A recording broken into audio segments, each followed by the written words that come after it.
menaiki Gunung Jerai. Macam mana saya boleh bawa dia naik atas? Memang saya rasa penat, ada rasa nak give up. Tapi bila kita dengar dia ketawa kat belakang tu, seolah-olah macam satu kekuatan tau. Segala kepenatan kita tu hilang.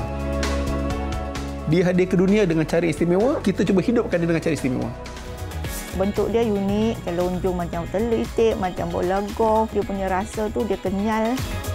Bila rasa tu, rasa macam daging kan dia punya rasa. Dekat isteri bukan daging, ini cendawan.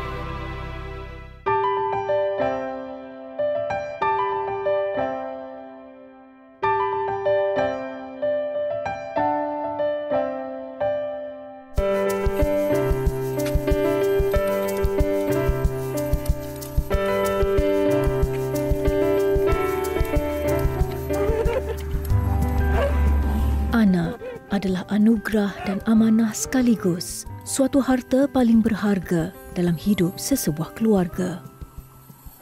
Namun bukan semua ibu bapa dikurnia cahaya mata yang sihat dan comel. Bagi Wira Sudep Jarabu, kehadiran anak keduanya Nur Wadihan atau Dihan 15 tahun lalu merubah perjalanan kehidupannya. Ibarat suatu pendakian yang tidak berkesudahan, namun bukan untuk disesali.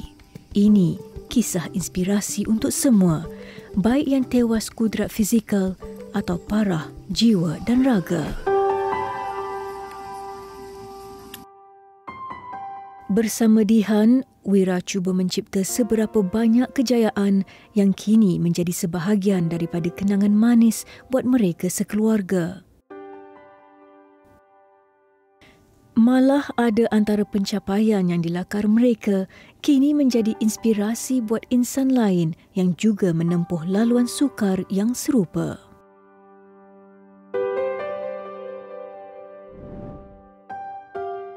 Walaupun dilahirkan sebagai insan kelainan upaya, Dihan boleh dianggap sebagai membesar dalam keajaiban Tuhan.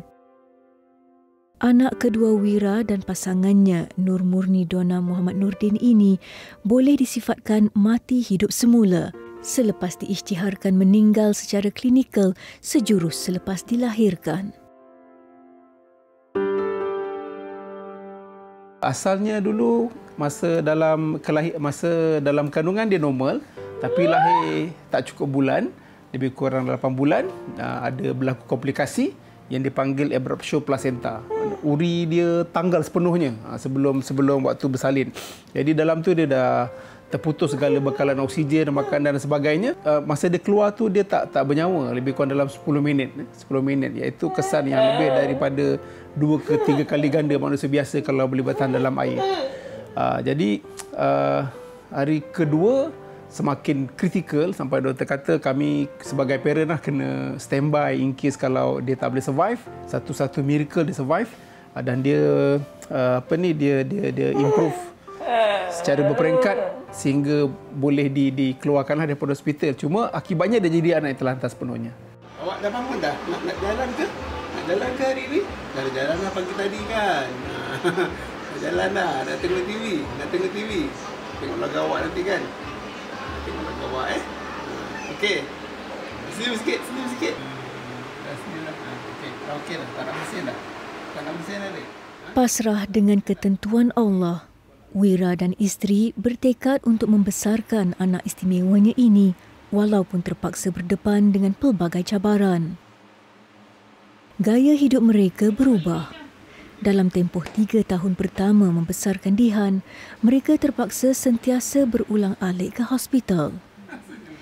Daya tahan Dihan yang rendah menyebabkan dia sering diserang penyakit. Kita tak sangka anak kita yang dalam kandungan sangat perfect Tapi tiba-tiba dia jadi anak yang istimewa. Okey, jadi hidup kami berubah sepenuhnya. Peringkat awalnya masa nak menerima tu memang sangat berat lah. Sangat berat, sangat sukar sehingga kita rasa macam ada depresi apa semua kan. Tapi alhamdulillah ada beberapa turning point lah yang menjadikan kita supaya satu kita cuba terima. Yang kedua, kita cuba biasakan diri dengan kehidupan tu. Dan yang ketiga, kita cuba perbaiki kehidupan kita selepas tu. Mengimbau kembali dugaan yang dilalui mereka 15 tahun lalu, Wira dan isteri sedar mengasuh Dihan banyak mengajar mereka erti sebenar kehidupan. Apatah lagi ketika cabaran yang datang itu amat menekan emosi. Namun, demi rasa tanggungjawab untuk membesarkan Dihan, mereka pejamkan mata dan menghadapinya sehabis daya. Tanpa sedar, Dihan rupanya membekalkan kekuatan tersendiri untuk ibu bapanya. Yang pertama adalah cabaran emosional ataupun emosi.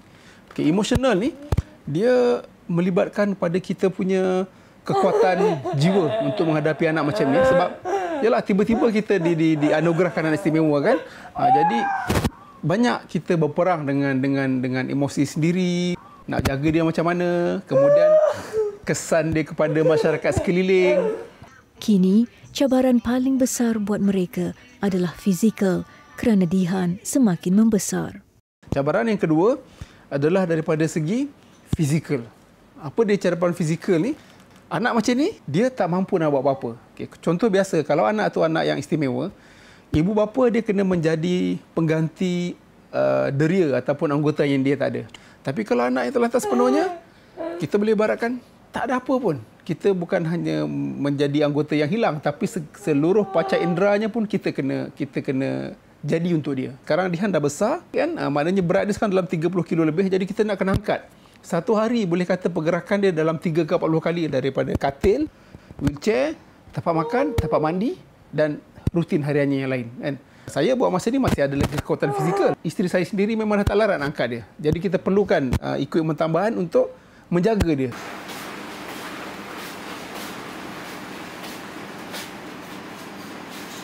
Ketiga adalah cabaran dari segi financial. Financial ni adalah yang antara yang paling berat jugalah sebab biasanya kalau anak macam ni, kalau ibu bapa dua orang bekerja, seorang kena berhenti. Ini yang biasanya yang tak boleh nak nampak lah, kira loss of income. Lepas tu dia punya perbelanjaan pun agak tinggi dari segi dia punya perubatan dan sebagainya, dan kemudian peralatan khas lah. Bagi memastikan otot Dihan tidak kekejangan kerana kurang bergerak, Wira dan isteri menjalankan sesi latihan dan fisioterapi setiap hari. Buka. Suka exercise. Ambil dua. Taruh bawah. Okey. Ram. Taruh bawah. Lepas. Panjang. Ambil lagi. Nombor berapa ni? Nombor 3. Ambil. Tengok tak? Pegang. Okey. Pegang. Letak bawah. 3. Letak bawah. Letak bawah. Pegang. Pelan. Pandai. Tarik keluar. Ni last dah. Last tarik pegang ni. Taruh bawah. Lepas. Pandai. Tepuk tangan. Adik pandai tepuk tangan. Susah macam mana? Mana nak susah? Masuk. 1. Pandai. Lagi. Dekat lagi. Oh. Tak, ibu tak baca. Suka. Ambil. Sukalah saya. Pandai. Habis. Tepuk tangan. Okey. Habis. Tepuk tangan. Exercise habis dah. Tengok adik buat. Disebabkan tumbesarannya, urusan membersihkan diri anak istimewa turut menjadi cabaran buat Wira dan isteri. Dengan berat semasa Dihan hampir 30 kg adalah sukar untuk mereka mengusung Dihan keluar masuk di bilik mandi. Untuk itu, Wira terpaksa menempah sebuah tempat mandi khas lengkap dengan peralatan mesin mengangkat elektronik yang banyak memudahkan tugas seharian mereka.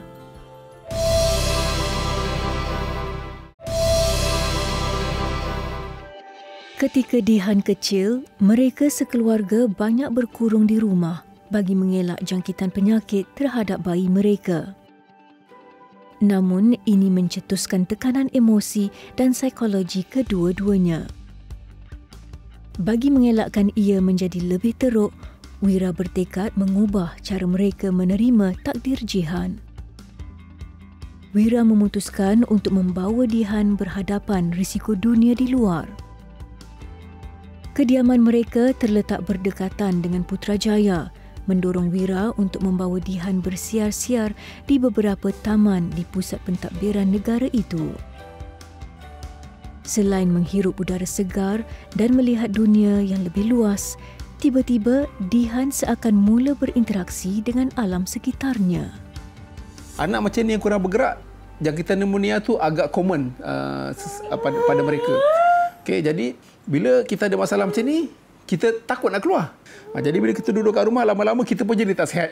Dan umur makin meningkat, lifestyle pun tak bagus, jadi tak sihat. Sampai kan ada tanda-tanda, saya sendirilah selalu kena anxiety ataupun panic attack. Wife saya ada tanda-tanda pre-hypertension. Jadi bila kita dah dapat tanda-tanda macam tu, finally discuss dengan wife, okey, kita tukar lifestyle untuk kita cuba bawa dia keluar supaya sama-sama boleh sihat lah. Itu salah satu turning point dia. Bagi memastikan keselesaan Dihan semasa keluar beriadah, ibunya akan sentiasa memastikan dia mempunyai bekalan air yang cukup di dalam badan. Dan selepas beberapa kali melakukan aktiviti riadah di luar, Wira mula menyedari perubahan dan tindak balas positif yang ditunjukkan anaknya itu. Dekat Putrajaya ni ramai orang yang menunggang basikal. Putrajaya ni dikenali sebagai macam cycling paradise jugalah. Jadi bila kita tolak dia, selisih dengan naik basikal ni, dia bagi respon macam ni, dia ketawa. Kan? Dia dulu susah nak ketawa tau. Jadi bila kita bagi saya tu macam satu miracle jugalah kan, satu yang spark kita punya idea. Rupanya dia ni suka bergerak dan tengok pergerakan orang. Tapi bukan yang laju tau, yang dia boleh macam dia boleh proses benda tu kan. Dari situlah tercetusnya idea untuk kita bawa dia naik basikal. Bagaimanapun, kepayahan untuk mendapatkan peralatan yang sesuai menjadikan idea untuk membawa Dihan berbasikal terbantut seketika. Ini kerana pada masa itu, kebanyakan peralatan riadah untuk orang kurang upaya terpaksa diimport dari luar negara dengan harga dan kos yang tinggi. Keadaan ini menjadi halangan besar buat Wira. Namun, demi menggembirakan anak istimewanya, dia tetap berusaha mendapatkan peralatan yang diperlukan. Saya ingat almost 1 year jugalah baru kita boleh beli. Ada orang yang bantu kita beli daripada luar negara untuk beli dia punya trailer yang macam kita pakai dekat KL Car Free tu kan. Itu nama dia trailer. So bila kita dapat benda tu, Masya Allah tabarakallah, rasanya macam macam saya boleh cakap macam Ferrari yang tu dia. Sebab kita dapat satu solution yang boleh memberikan kegembiraan pada anak-anak ni kan. So itu yang pertamanya kita tercus dia macam mana kita boleh bawa dia berbasikal. Setiap kali membawa Dihan keluar berkayuh, Wira akan memastikan anaknya itu sentiasa berada dalam keadaan selesa. Antaranya termasuklah menyediakan kipas yang secukupnya bagi mengawal suhu di dalam trailer. Bermula dengan kayuhan santai pada hujung minggu, Wira kemudiannya cuba membawa Dihan menyertai acara sukan lasak pula. Pada Ogos 2018, pertama kali kita memasuki event duathlon di Baganserai, Perak. Penglibatan kami itu telah mendapat pengiktirafan daripada Malaysia World Record sebagai anak selebrasi pertama yang menyertai sukan duathlon pada tahun 2018. Dan di situ juga terjadinya satu cetusan baru pada masyarakat yang mana bila tengok apa yang kami lakukan tu, anak istimewa ni boleh dibawa keluar. Walaupun dengan cara yang masa tu nampak agak ekstrim juga kan. Tapi bila dia tengok macam tu, ramai family yang mula berminat untuk bawa anak mereka keluar. Selain melakar sejarah sebagai anak cerebral palsy yang pertama sertai duathlon, Dihan juga mendapat pengiktirafan dari Malaysian Book of Records sebagai anak cerebral palsy yang pertama berbasikal merentas sempadan Malaysia-Thailand. Dah senyum dah. Senyum dah awak. Bagi Wira, senyuman yang terukir di wajah Dihan setiap kali mahu memulakan kayuhan menjadi semangat untuk dia memberikan yang terbaik kepada anak bongsunya ini. Sesungguhnya, tiada hadiah yang lebih bermakna buat dirinya selain daripada melihat anaknya tertawa gembira. Salah satu safety lah. Safety harness. Pastikan dia tak terkeluar daripada tempat dia. Dan seperti mengetahui rutin seterusnya, Dihan dilihat bersedia untuk kayuhan pada hari ini. Kakak Dihan tertawa sikit Kakak Dihan. Alright, kenapa Kak? Setelah semuanya bersedia, Wira memulakan kayuhan bersama isterinya yang mengikut di belakang bagi mengelak penunggang lain dari terlanggar dengan trailer.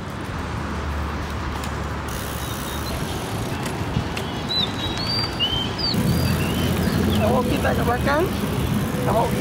Tu.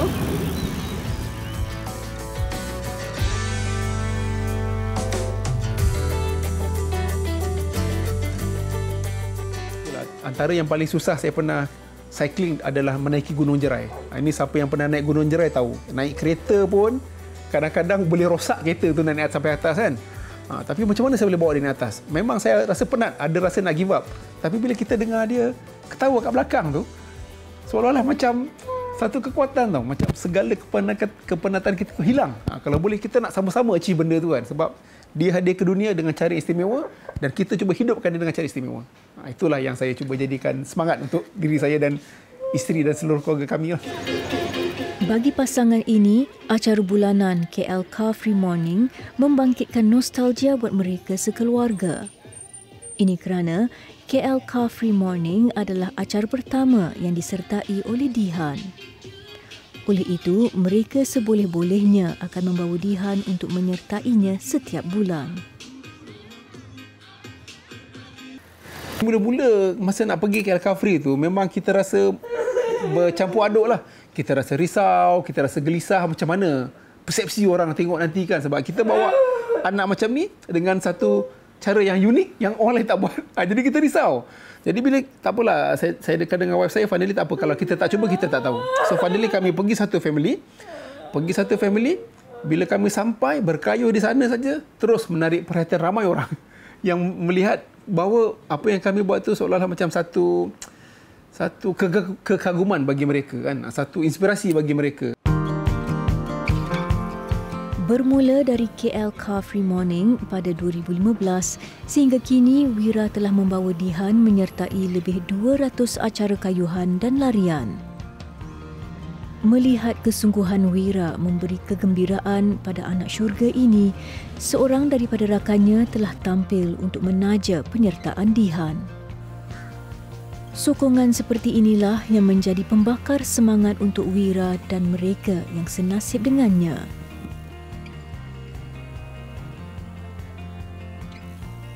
Dihan dah bermula masuk event semenjak tahun 2015. Dan tahun 2016, Alhamdulillah ada satu sahabat saya yang taja penyertaan kami.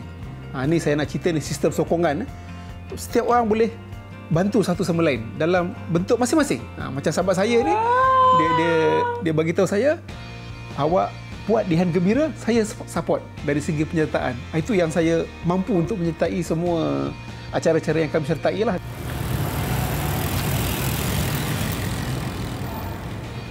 Jika anak normal boleh menyuarakan isi hati mereka, penghidap cerebral palsy seperti Dihan pula tidak mampu berkata-kata. Oleh sebab itu, Wira dan isteri perlu memberi perhatian kepada sebarang reaksi anak mereka sebaik melihat tanda Dihan kurang selesa. Wira berhenti berkayuh dan cuba menenangkan semula anaknya.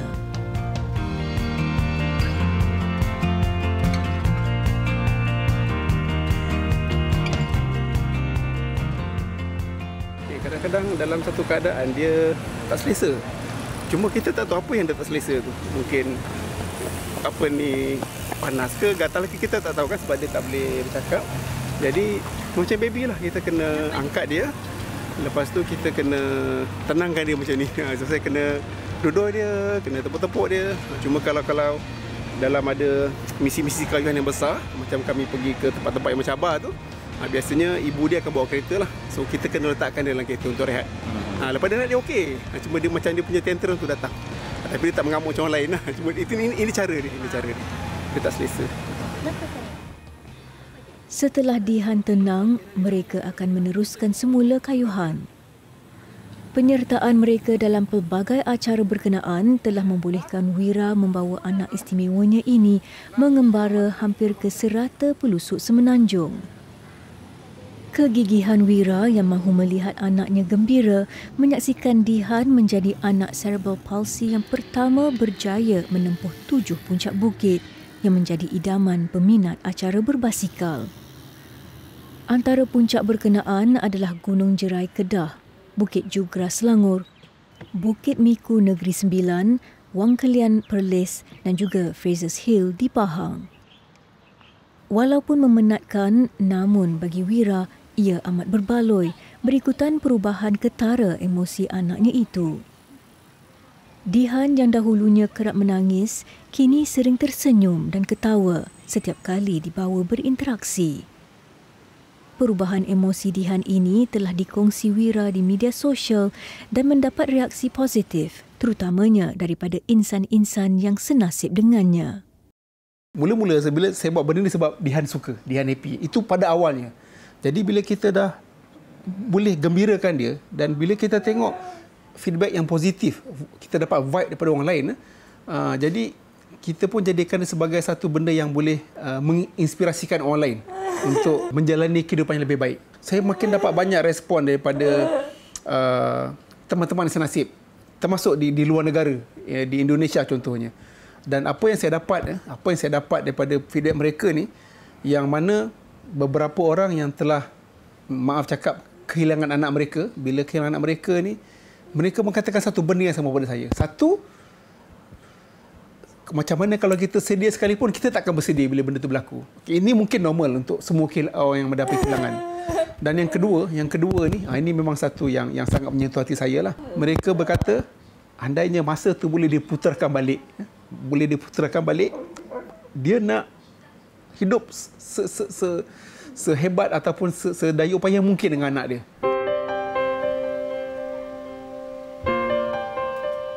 Pengalaman rakan senasib ditambah apa yang dilalui sepanjang 15 tahun dijadikan landasan dalam menghadapi badai kehidupan yang melanda. Demi anak istimewa ini, Wira rela melakukan apa sahaja asalkan buah hatinya ini gembira dan dapat membesar dengan sihat. Bagi Wira, Dihan adalah segalanya dalam kehidupannya pada masa ini. Segala penat lelah semasa di pejabat bagai luruh setiap kali dia melihat Dihan tersenyum sebaik sahaja tiba di rumah.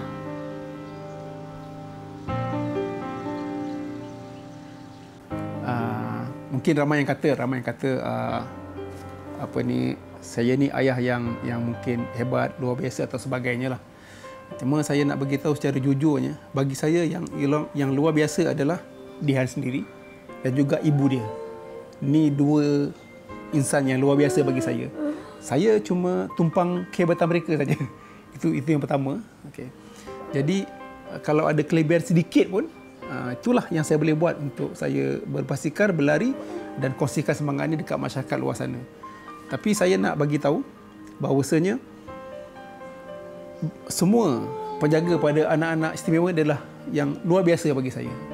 Terutamanya Yang saya memang kenal ada 2 anak terlantar. Ada yang 3 pun ada. Ini bagi saya sebenarnya insan-insan luar biasa, tapi tak ditonjolkan kepada masyarakat kan. Jadi saya ni mungkin sedikit sajalah boleh kongsi apa yang saya buat, tapi mereka-mereka inilah sebenarnya yang saya selalu jadikan sebagai inspirasi untuk saya terus mengetengahkan konten-konten yang bermanfaat, bahawa anak istimewa ni kita boleh raikan sewajarnya macam orang lain.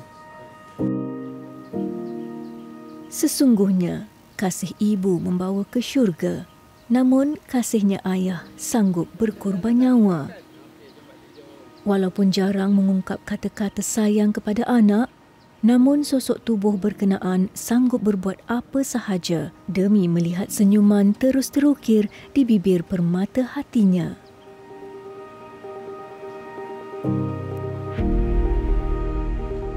Sehebat namanya, ayah Dihan ini memang benar seorang wira.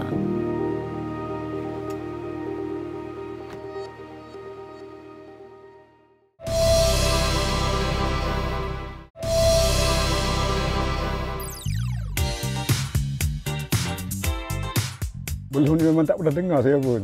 Itu yang first kali saya dengar pada orang rumah saya, isteri saya. Dia kata memang cendawan ni unik.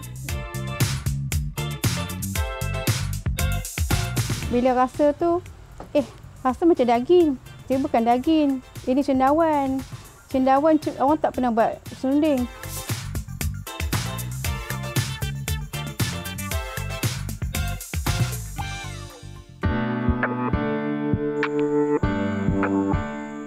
Spesiesnya yang pelbagai dan mempunyai tekstur berbeza menjadi pilihan peminatnya yang tersendiri.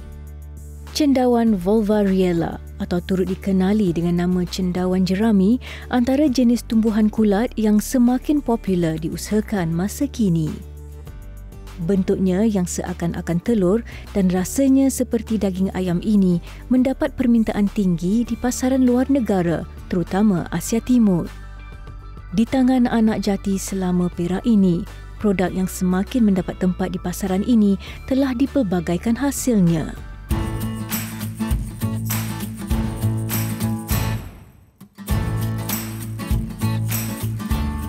Kampung Sungai Rambutan selama Perak.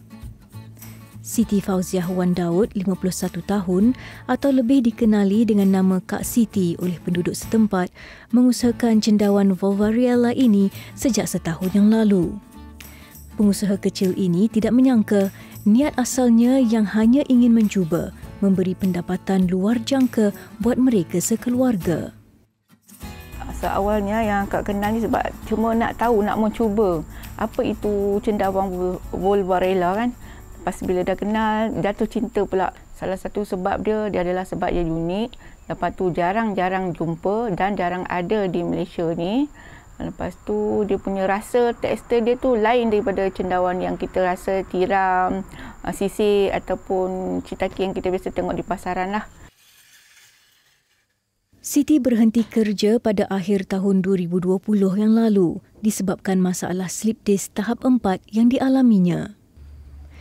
Beliau dibantu suaminya, Zawazi Abdullah, dalam penanaman cendawan Volvariella ini atau nama singkatannya cendawan Volva. Bekas askar berusia 55 tahun yang turut meminati bidang pertanian ini menyokong niat murni isterinya dalam memajukan tanaman itu. Volvariella ni kira dari segi pengurusan tu mudah sikit lah. Maknanya kalau yang kata tiram ni dia renyah sikit dari segi proses itulah. Itulah beza tiram dengan Volvariella tu yang saya lebih suka. Volvariella ni segi cara kerja tu mudah.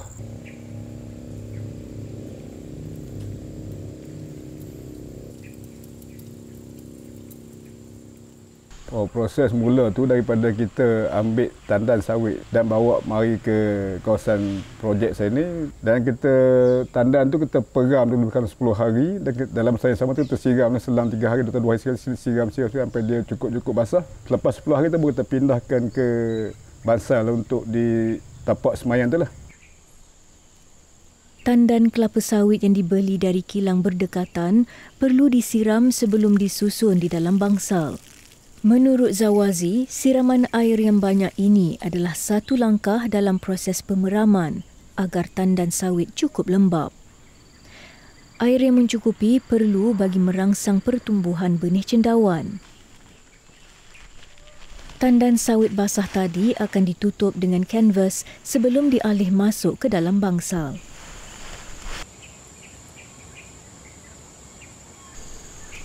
Tandan sawit didapati paling sesuai bagi penanaman cendawan Volvariella. Sebelum ini, jerami padi digunakan sebagai media tanaman.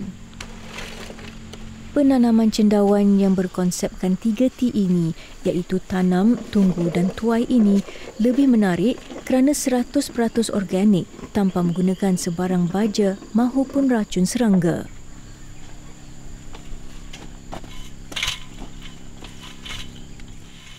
Tandan tadi kemudiannya disusun di atas rak di dalam bangsal sebelum benih cendawan ditabur.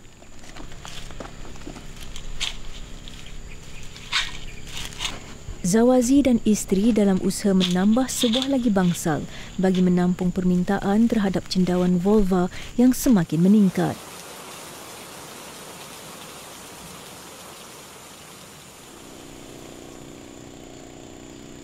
Bekalan benih cendawan diperoleh di Kuala Nerang, Kedah. Tanah berisi benih akan dipecah-pecahkan menjadi ketulan kecil sebelum ditabur di atas tandan sawit. Mana kita dah gaul benih tadi tu, mana tu boleh layout macam tu lah. Kita bubuh susun tandan tu, tabur benih atas tu lah, atas tandan sawit tu lah. Campuran benih cendawan yang mengandungi tisu kultur cendawan Volvariella, scrub dan kapas ini ditabur dengan sekata bagi membolehkan cendawan tumbuh meliar di atas batas. Lepas tu kita akan tutup dalam masa 12 hari daripada angin luar masuk, tutup bangsal tadi ni. Selepas 12 hari tu baru kita boleh buka balik tengok. Maknanya dalam masa 3 minggu tu solid lah. Solid 3 minggu daripada tarikh kita 12 hari tadi ni, lepas dia dah tumbuh tu ke depan 3 minggu, maknanya kita dah boleh petuai lah. Usahawan di bawah bimbingan Rizda ini menggunakan segala ilmu yang didapati sebaik mungkin. Sebelum ini, beliau pernah mengikuti kursus cendawan jenis lain, namun berpendapat cendawan Volva adalah jenis cendawan yang mudah untuk diuruskan. Oh, yang ni cendawan ni sangat mudah. Lepas kita siram tabur benih, kita tutup dia tu, biarkan dia keluar sendiri. Tak perlu baja, tak perlu air dah. Memang sangat mudah. Kandungan protein yang tinggi juga antara faktor tanaman ini menjadi pilihan beliau. Cendawan ni sebab bentuk dia unik kan, ada macam lonjong, macam telur itik, macam bola golf. Lepas tu dia punya rasa tu dia kenyal. Lepas tu daripada segi ni dia ketahanan dia tu setakat 2 hari saja duduk suhu bilik. Sebab tu kita proses dia cepat. Tak nak proses cepat, masuk freezer, bekukan dia tu. Antara cabaran yang dihadapi dalam penanaman cendawan Volva ini ialah cuaca. Suhu yang sesuai adalah di bawah 34 darjah Celsius. Setiap kali tuaian, kebiasaannya mereka memperolehi 5 hingga 10 kilogram cendawan yang dijual dengan harga RM20 sekilogram.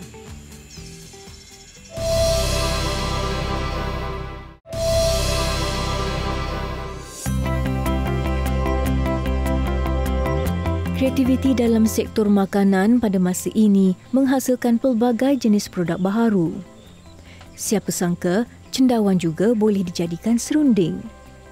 Idea membuat serunding cendawan ini lahir ketika negara mengalami kekurangan bahan mentah serta kenaikan harga ayam dan daging yang tinggi di pasaran. Lepas kita petik tadi, kita kena bersihkan di bawah dia tu, buang-buang tandan sawit apa semua, bersihkan dia. Lepas bersihkan dia, kita basuh elok-elok, toskan.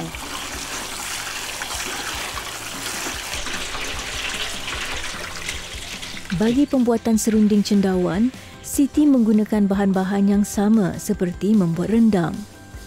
Beberapa cubaan dilakukan dalam mendapatkan resepi yang tepat agar dapat menarik pelanggan. Lepas tu bila dah toskan tu, kita kena slice-slice dia ataupun kita masuk dalam chopper lah. Kalau kata ada mesin chopper tu, masuk chopper lah. fresh, kita terus buat, dia tak banyak air. Okey, kalau dalam freezer, dia mesti ada air berair kan. Jadi kita kena perah dia, keluarkan air tu sikit. Kita perah lah.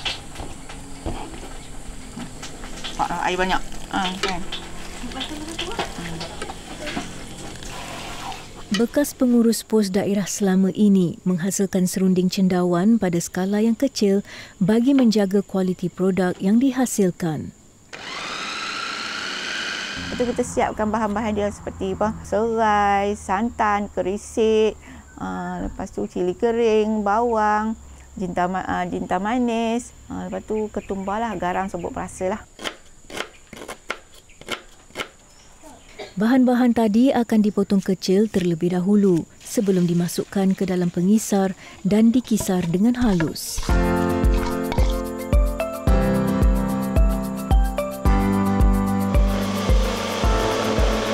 Lepas tu bila kita dah blender, kita masukkan yang cendawan yang kita dah slice, dah proses tadi ke dalam kuali. Lepas tu ambil je macam kita buat macam rendang juga kan, tuang dia dalam tu. Lepas tu kita masak.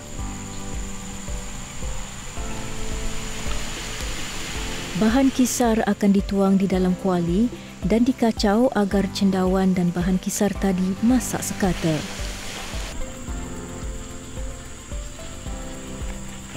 Menurut Siti, ia perlu dimasak sehingga kering sebelum kerisik serta garam dimasukkan. Akhir sekali, pati santan dimasukkan. Santan kotak lah. Kita tak boleh pakai santan biasa tau, tips ni.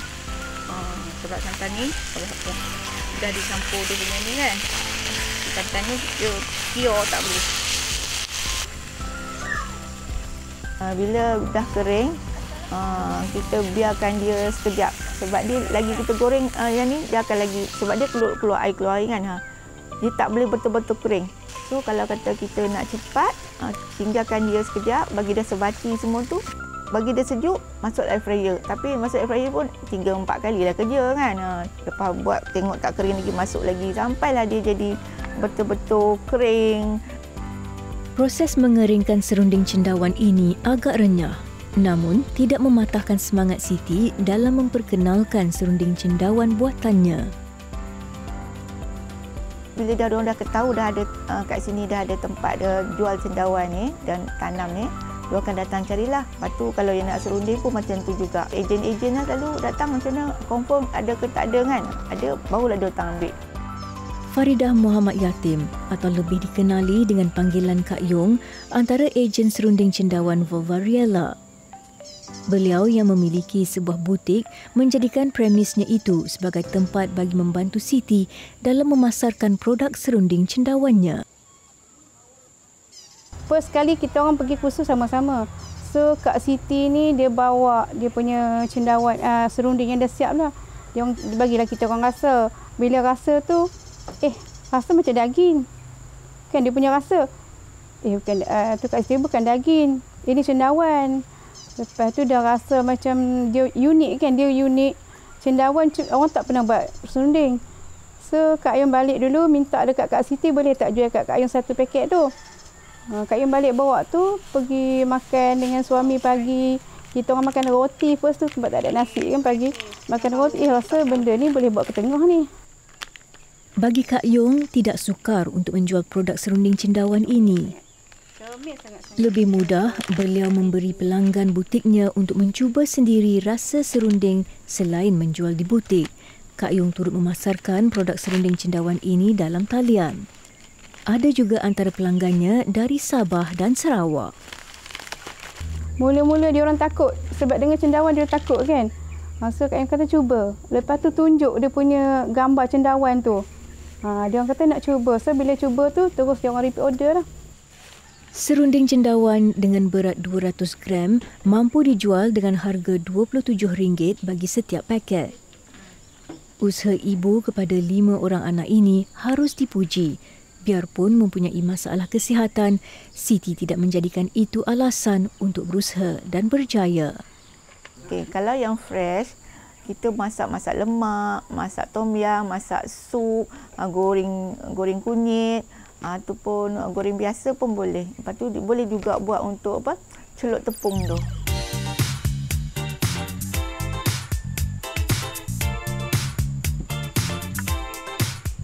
serunding cendawan ni sesuai makan dengan selalunya lemang, ketupat, nasi impit kan. Roti lah, atau pas tadi lah. Sambil dia buat inti-inti untuk kuih muih lah kan.